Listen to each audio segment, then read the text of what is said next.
नमस्ते, good afternoon. स्वागत है आईबीटीवी पर। आई एम प्रिया जोशी और मेरे साथ जुड़े हैं जेपी सेठी सर और अनुज गुप्ता जी, जो कि हमारे मार्केट एनालिस्ट हैं। नमस्ते अनुज जी। नमस्कार मैम। क्या प्रिया जी, नमस्कार अनुज जी। नमस्कार सर। आप तो बाजार में बहुत कल अच्छा लगा आज भारी। बजट के बाद। जी। बजट के बाद पहली मीटिंग है हमारी। जी। जी सर। तो हमें लगता है कोई अच्छी चीजें सुनने को मिलेंगी जो फायदा हो इन्वेस्टरों का।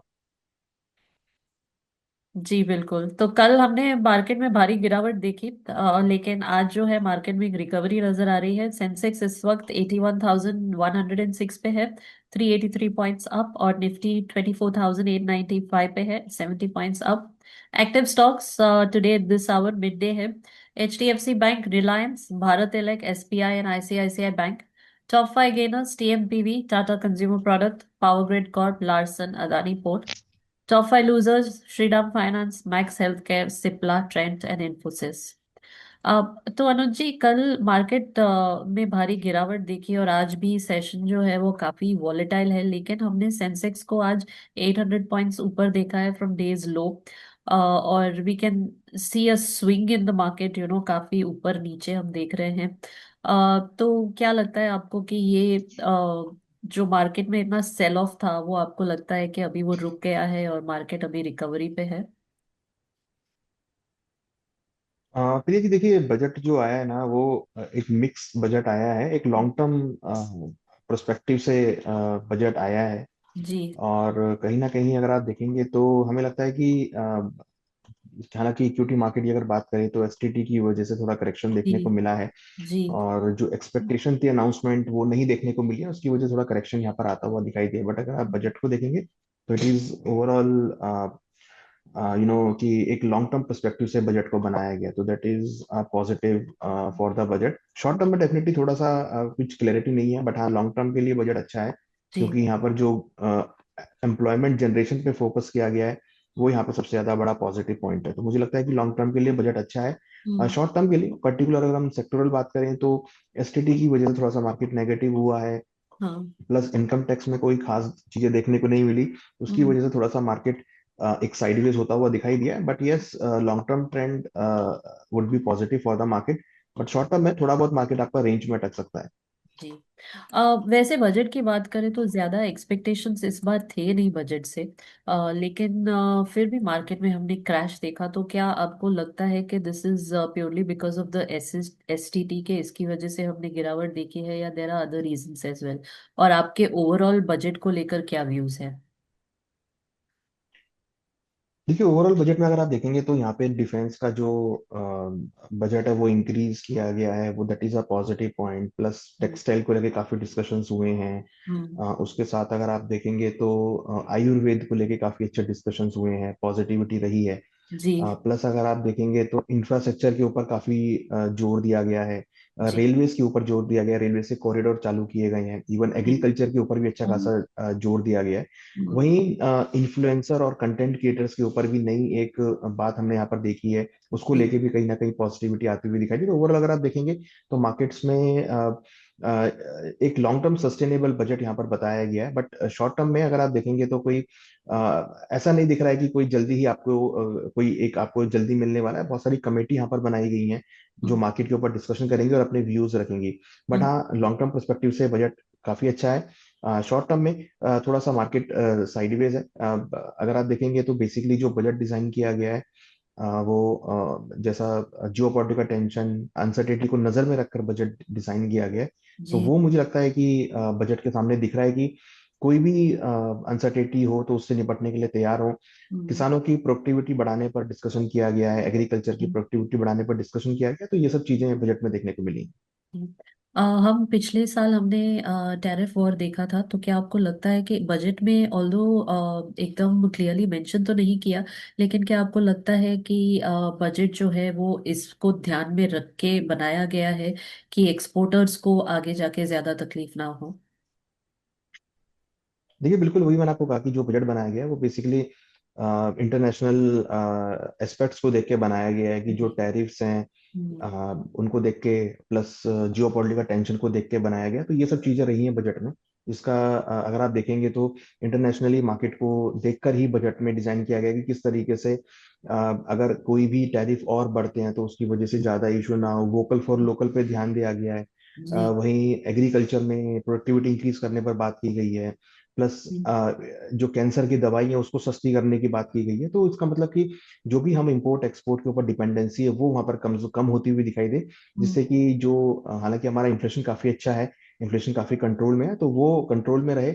और कहीं ना कहीं और साथ में आप देखिए कि जो एनआरओ या एनआरओ जो लोग हैं, एनआरआईज हैं, उनकी इन्वेस्टमेंट लिमिट इंडिया में के अंदर बढ़ाई गई है, जिससे हम्म। कि जो एनआरआईज हैं वो यहाँ पर इन्वेस्टमेंट कर सकें, जिससे कि जो इन्वेस्टमेंट है वो इंडिया के अंदर आ सके। तो वो चीज पे भी ध्यान रखा गया है। जी। क्या आपको लगता है कि करंट बजट के बाद ज्यादा इन्वेस्टमेंट आएगा बाहर से? Do you see FII is coming back to India? देखिए बिल्कुल लगता है कि जिस तरीके से डेवलपमेंट्स हुए हैं, तो लॉन्ग टर्म में विजन यही है कि लॉन्ग टर्म में अगर हमारे इंडिया में ग्रोथ अच्छी आएगी तो डेफिनेटली एफआईएस भी आते हुए दिखाई देंगे, क्योंकि यूएस में बाकी देशों में जियो पॉलिटिकल कंसर्न्स हैं वो काफी ज्यादा इंपॉर्टेंट हैं। तो अगर वो कोई भी कंसर्न्स होते हैं तो डेफिनेटली वो इंडिया की तरफ देखेंगे। यूएस में अब नए जो फेड चेयर है उनका नाम अनाउंस हो गया है, वो भी यहाँ पे काफी इंपॉर्टेंट है। जी। वो थोड़े से हॉकिश ज्यादा हैं, तो उससे भी कहीं ना कहीं हो सकता है कि डॉलर में गिरावट आपको देखने को मिलेगी। बट हाँ, जो बजट बनाया गया है वो इसी फोकस में बनाया गया है कि जो एफआईआई का इन्वेस्टमेंट है वो भारत की तरफ आता हुआ दिखाई दे। जी। आपने अभी डॉलर की बात की, क्या आपको लगता है कि डॉलर और ज्यादा स्ट्रांग होगा कि फिर आपको डॉलर में गिरावट नजर आ रही है? देखिए अगर हम डॉलर की बात करें, डॉलर इंडेक्स की, तो लग रहा है कि डॉलर इंडेक्स में थोड़ी सी यहाँ पे गिरावट आपको देखने को मिल सकती है, हम्म। क्योंकि जो हॉकी स्टेटमेंट वो देंगे उसकी वजह से कहीं ना कहीं एक सेंटीमेंट जो है वो यहाँ पर हो सकता है कि शायद यूएस के इंटरेस्ट रेट को कट की वजह से हो सकता है कि डॉलर में और गिरावट आती हुई दिखाई दे। तो इम्पोर्टेंट यही है कि अगर कोई भी मीन्स इंटरेस्ट रेट कट होता है तो डॉलर में वीक होता हुआ दिखाई देगा, जिससे मार्केट को सपोर्ट मिलेगा। तो हमें लगता है कि फिलहाल अभी जो मार्केट का सेंटीमेंट है वो टोटली इंटरनेशनल मार्केट के ऊपर ड्रीवन रहेगा। कोई भी अगर चेंजेस होते हैं तो वहां पर आपको फिर जो है डॉलर में गिरावट आती हुई दिखाई देगी। कोई भी इंटरेस्ट रेट कट होता है तो फिर डॉलर वीक हो सकता है। जी। अभी हमने देखा रिसेंटली, आज सेकंड फेब है और फेब महीने में ही हमने गोल्ड और सिल्वर में भारी गिरावट देखी है। सिल्वर की बात करें तो 35% डाउन देखा है, गोल्ड जो है 12% हमने नीचे देखा है अपने हिस्टोरिक हाई से। तो और भारत की बात करें तो सिल्वर जो है 2.65 लैक्स पर केजी तक हो गया है। काफी गिरावट देखी है हमने, तो ये इतना भारी फॉल जो है वो क्यों हमने देखा है? देखिए प्राइस थोड़े ओवर प्राइस हो गए थे, एक तो हम्म। वो इशू है, प्लस मार्जिन जो है वो बढ़ाए गए हैं। सिल्वर में करीबन 60% के आसपास मार्जिन लग गया है, तो मार्जिन बढ़ने की वजह से मार्जिन कॉल हिट होती हुई दिख रही है, जिसका हम भावों में गिरावट आती हुई देख रहे हैं। कॉमिक्स के अंदर भी हमने मार्जिन बढ़ते हुए देखे हैं, जिसका इम्पैक्ट रहा है। तो फिलहाल अगर आप देखेंगे तो अभी मार्जिन कॉल जो हिट हुई है उसका सबसे ज्यादा इंपॉर्टेंट एक्सपेक्ट यहाँ पर आता हुआ दिखाई दिया है। और मार्जिन बढ़ने की वजह से जनरली पोर्शन स्क्वायर ऑफ होती हैं, वो यहाँ पे सबसे बड़ा इंपॉर्टेंट रहा है, जिसकी वजह से हमने अक्रॉस द बोर्ड, चाहे आप डोमेस्टिक मार्केट की बात करें चाहे इंटरनेशनल की बात करें, दोनों में ही गिरावट देखने को मिली है। जी बिल्कुल। और ये जो गिरावट है, क्या इसमें ग्लोबल फैक्टर्स भी हैं, जैसे कि यूएस यील्ड्स है, डॉलर स्ट्रेंथ है, और बजट भी हमने हाल में देखा है, तो क्या ये भी फैक्टर्स है कि हमने गिरावट देखी है गोल्ड और सिल्वर में? देखिए बजट से तो कोई लिंक नहीं है, क्योंकि बजट में अगर आप देखेंगे तो कोई अनाउंसमेंट नहीं हुआ किसी भी चीज को लेके, तो वो लगता है कि कहीं ना कहीं उससे कोई फर्क नहीं है। बट हाँ, इंटरनेशनली अगर आप देखेंगे तो डॉलर वीक होता हुआ दिखाई दिया है। तो यहाँ पर गोल्ड में स्ट्रेंथ आनी चाहिए थी, मगर जिस तरीके से फेडरल चेयर का नाम अनाउंस हुआ है तो एक अनसर्टेनिटी जो थी वो खत्म होती हुई दिखाई दी फेडरल चेयर को लेके, तो उसकी वजह से भी थोड़ा प्रीमियम जो था वो डाइल्यूट होता हुआ दिखाई दिया, या हम्म। सेव एंड डिमांड कमजोर होती हुई दिखाई दी, जिसकी वजह से हमने यहाँ पे गिरावट आती हुई देखी। तो यहाँ पे दो एक्सपेक्ट्स रहे, एक तो फेडरल चेयर के जो फेडरल चेयर का नाम अनाउंस होना, प्लस जो मार्जिन्स लगने सीएमई में, एमसीएक्स में, सभी में मार्जिन्स इंक्रीज हुए हैं। जी। ऑयल प्राइसेस भी ऊपर देखे हैं हमने, तो क्या आपको क्या लगता है ऑयल प्राइसेस को लेकर कि बहुत ज्यादा ऊपर जाएंगे, या it is just a phase, it is just a volatility?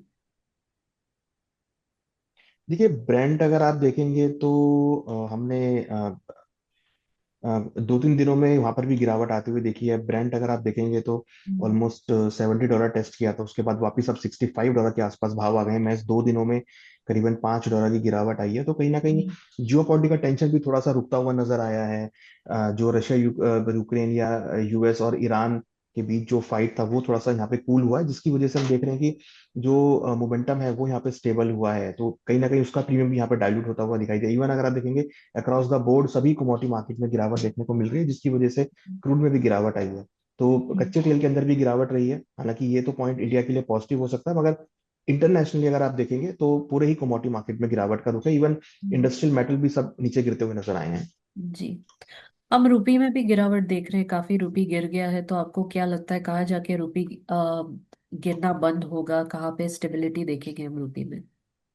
देखिए रुपी यहाँ पर आप देखेंगे तो ऑलमोस्ट 92 के लेवल इसने लो बनाए हैं। लोवेस्ट लेवल पे चल रहा है रुपी। लगता है कि रुपी में, क्योंकि जिस तरह से इक्विटी मार्केट में गिरावट है और बजट से कोई पॉजिटिव क्यूज नहीं आए शॉर्ट टर्म के लिए, तो थोड़ा सा रुपी यहाँ पर हेवायर हो सकता है। मगर हाँ, रुपी लग रहा है कि आगे स्ट्रेंथ भी ले सकता है, क्योंकि डॉलर में अगर गिरावट आएगी तो हम्म। रुपी यहाँ पर मजबूत होता हुआ दिखाई देगा।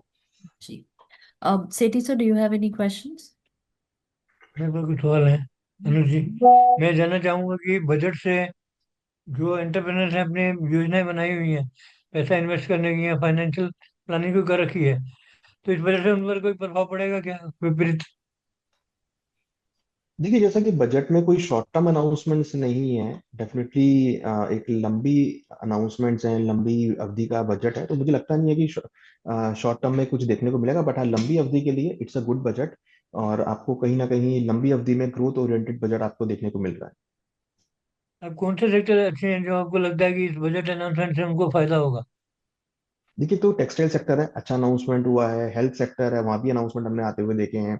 प्लस जो आपका रियल एस्टेट सेक्टर है वहाँ भी अच्छी बढ़त देखने को मिली है। एग्री सेक्टर बहुत अच्छा लगता है, क्योंकि वहाँ पर भी हमने ग्रोथ की बात करी है। रियल एस्टेट में आप देखिए कि 2 टियर 3 टियर सिटीज में भी अच्छा खासा जो रिट्स के थ्रू काम करने की बात हो रही है, वो भी एक पॉजिटिव रहा है। तो दो तीन जो सेक्टर्स हैं उनमें अच्छी मोमेंटम देखने को मिली है। अभी आपको कोई लगता है कोई रिस्क है इस बजट में, कोई पोटेंशियल रिस्क है या चैलेंज है एसोसिएटेड विद द बजट की, उसको पूरा करने में इंडस्ट्री को दिक्कत आए कोई? हाँ नहीं, देखिए अभी ऐसा तो कुछ नहीं दिख रहा है खास कि कोई दिक्कत होगी। बट केवल शेयर मार्केट के लिए थोड़ा सा हम देख रहे हैं कि मार्केट ने नेगेटिव लिया इसको, क्योंकि एससीटी बढ़ गया था। वो एक कॉस्टिंग वाला पार्ट है जो दिख रहा है। हालांकि सेबी भी बोल चुका है कि भाई फ्यूचर एंड ऑप्शन ट्रेडिंग करने में 90% लोग लॉस बुक करते हैं, तो उसको कम करने के लिए सेबी ने स्टेप उठाया है, जो बजट में अनाउंस हुआ है। नहीं, पर हमें सेबी की एक बात समझ में नहीं आई। सेबी चाहता है एक तरफ खर्चे कम किए जाए, उसकी तरफ से म्यूचुअल फंडों पर जोर डाला है, सबको बोला है। और जब खुद बात आई है एसटीटी की तो फेवर में है कि भी ये किया जाए, तो ये गवर्नमेंट का ही पक्ष है ना। गवर्नमेंट चाहती है बढ़ाया जाए, तभी बजट में दिया। तो अब ऐसे क्यों कर रहे हैं यहाँ ये लोग? एक तरह आप बोलते कुछ हो, करते देखिए कुछ हो। बिल्कुल, देखिए क्या ये सेबी मुझे चाहता है कि आप, विरोधाभास लग रहा है। देखिए विरोधाभास है इसमें, मगर सेबी ये चाहता है कि लोग लॉन्ग टर्म इन्वेस्टमेंट करें, लोग म्यूचुअल फंड में पैसा डालें, लोग होल्डिंग में पैसा डालें, लोग जिसको ट्रेडिंग जहाँ कम रिटर्न करें। आएगा वहां करेगा ना। देखिए अब कोई ये तो गारंटी तो एक दे नहीं रहा किसी को। ब्रॉड, बिल्कुल। तो मुझे ये थोड़ा अजूबा सा लगा कि क्या है, किसी ने, किसी एक सेक्शन ने जोर दे के करवा दिया बढ़ा दो। इन्वेस्टर ये लुटवाने के लिए बचा है। कुछ भी हो उसके ऊपर जरूर आता है हर बार कुछ। तो ये मुझे ताज्जुब लगा कि ऐसा क्यों किया इन्होंने। अभी देखिए हम वो दूसरे इनका सेक्टर के बारे में बात कर। सेबी की बताइए। सेबी की रिपोर्ट के अकॉर्डिंग इन्होंने किया है सर। जो सेबी की रिपोर्ट आई थी उसी पे उन्होंने स्टेप लिया है। और ये एफएम ने भी क्लियर किया है कि जो सेबी की रिपोर्ट है, लोगों का व्यू है कि भाई फ्यूचर ऑप्शंस में लॉस ज्यादा होते हैं, तो उसको कम करने के लिए ये जो एससीटी बढ़ाया गया है। और एक तरफ आप इन्वेस्टरों पर, अभी एफ वाले इन्वेस्टर नहीं है क्या? बस। एफ एंड ओ को सीधा करो ना, उसका स्ट्रक्चर सीधा बनाओ ताकि लोगों को नुकसान नहीं हो या कम हो नुकसान। देखिए उसमें एफएनडो टैक्स को तो वो लगाने क्लियर क्या दुख है? बोलते हैं कि, और इनके इतने टाइम में कौन से खर्चे बढ़ गए हैं कि एफ एंड ओ पे इनको दिक्कत आ रही है? शिमला एक तरीके और भी वो बढ़ाएंगे बाकी चीजों के भी, ऐसा लग रहा है मुझे। क्योंकि उसके पीछे कोई रीजनिंग नहीं दिया है सॉलिड। अभी सेक्टर हाँ से बात एग्री, करें तो रीजनिंग तो नहीं है। है। तो मेरे को समझ नहीं आया, इसलिए मैंने आपसे पूछता हूँ कि आप कुछ जानते हो इस बार, या और क्लेरिफिकेशन हम गैदर करते हैं, लोगों से बात करते हैं तो मालूम चलेगा। ये खाली इसलिए कि इनको इसलिए रखा है नेगेटिव पॉइंट में कि इन पे कोई लगाओ ताकि ये बंद करें, कम करें। ऐसे ही शाम को कोई दारू लगाता है उसको टेबल ही हटा दो वहां से, ना टेबल रहेगी ना आएगा। तो ऐसा कुछ किया है, मुझे लग रहा है कि टेबल हटा दी है। तो अभी मेरे को अलग अलग सेक्टर के देखिए बारे में जानना है है? उदाहरण से बात जल्दी समझ में आई आपको? नहीं आपकी देखिए बिल्कुल अगर आप देखेंगे तो ऑब्जेक्टिव, क्योंकि सेबी की रिपोर्ट आ चुकी है, सेबी ने बोला कि 90% लोग लॉस बुक करते हैं, तो उसको कंट्रोल करने के लिए, और वो मानते हैं कि जो फ्यूचर ट्रेडिंग है that is little bit on speculation side, तो वो चाहते नहीं कि लोग स्पेक्यूलेट करें, लोग फंडामेंटली ड्रिवन कंपनीज में काम करें, कंपनी में इन्वेस्टमेंट करें, म्यूचुअल फंड के थ्रू पैसा डालें। तो म्यूचुअल फंड की फीस को कम किया गया है, जबकि ट्रेडिंग की फीस को यहाँ पर बढ़ाया गया। तो बेसिकली ऑब्जेक्टिव यही है कि लोग इन्वेस्टमेंट करें लंबी अवधि के लिए, शॉर्ट टर्म स्पेक्युलेटिव ट्रेड्स ना करें। अभी मुझे लगता है कसिनो वालों के कलरफुल ऐड आएंगे सब न्यूज़पेपर मैगजीन में कि हम 90% पैसा बांटते हैं आपको, आपसे 100 रुपये लेते हैं तो 90 रुपये आपको वापस करते हैं, जो जीत के आप लेके जाते हैं। और यहाँ 90% ले जाते हैं लोग आपका। तो casinos are safer than stock market, F and उनको करना चाहिए, अच्छा कमाने का मौका उधर। और उनके पास तो सारा है, इतना पैसा हमारा जमा हुआ और इतना हमने डिस्ट्रीब्यूट किया। अब थैली लेके जाओ वहां से, डॉलर इकट्ठे कर लो जितने चाहिए आपको। Yes. तो ये क्वेश्चन हमें कुछ समझ नहीं आ रहा कि एफ एंड का चलाने का उद्देश्य क्या है, उससे किसको फायदा होगा, इन्वेस्टर जगत में क्या, और इन्वेस्टर को हम क्या सिखा रहे हैं, वो भी एक सवाल है। उसकी एजुकेशन के लिए कर रहे हैं या इकोनॉमी, इंडिया की इकोनॉमी में पैसा लग रहा है, पैसा जा कहाँ रहा है, उसके घर इतने बर्बाद हो रहे हैं, हम पहले भी कई बार कह चुके हैं। तो सेबी ने कोई नई रिपोर्ट थोड़ा थोड़ा निकाली है, और लाखों लोग जो रो रहे हैं उनका आंसुओं को एक जगह इकट्ठा करके डाल दिया तैली में। अब तो अनुज जी फरवरी तो का फर्मा ये, महीना है, शुरू हुआ है अभी महीना, तो आप क्या बताना चाहेंगे for the month of Feb के मार्केट आपको कहाँ दिख रहा है? क्या आपको लगता है कि ऐसी वॉलेटाइल रहेगा कि फिर you see a recovery and positive sign in the market? देखिए बजट के अकॉर्डिंग तो मार्केट में रिकवरी आनी चाहिए, बट थोड़ा सा एसटीटी का फर्क है, मुझे लगता है कि इस हफ्ते मार्केट थोड़ा सा इसको डिस्काउंट कर लेगा। और अब जी। जैसे जैसे आगे बजट का एनालिसिस आएगा वैसे वैसे मार्केट ट्रेड करेगा, बट हम एक्सपेक्ट कर रहे हैं कि मार्केट में रिकवरी आ सकती है। जी। लॉन्ग टर्म इन्वेस्टमेंट्स आपको अच्छे देखने को मिलेंगे, हम्म। और हमें लगता है कि बाय ऑन डिप्स आपको मार्केट में देखने को मिल सकता है। क्या आपको लगता है it's right time to invest in gold and silver? नहीं, थोड़ा वेट एंड वॉच करना चाहिए, क्योंकि मार्जिन बड़े हैं, मार्जिन कॉल भी ट्रिगर हो रही है, मार्जिन कॉल भी हिट हो रही है, तो थोड़ा वेट करना चाहिए, लेवल्स मिलेंगे लोअर लेवल पे, तो लॉन्ग टर्म इन्वेस्टमेंट करना चाहिए। जी। Anuj ji thank you so much for joining us today. Thank you. नमस्ते Sethi sir. Thank you Anuj ji. Thank you. नमस्ते। नमस्कार जी अनुज जी, नमस्कार भैया जी।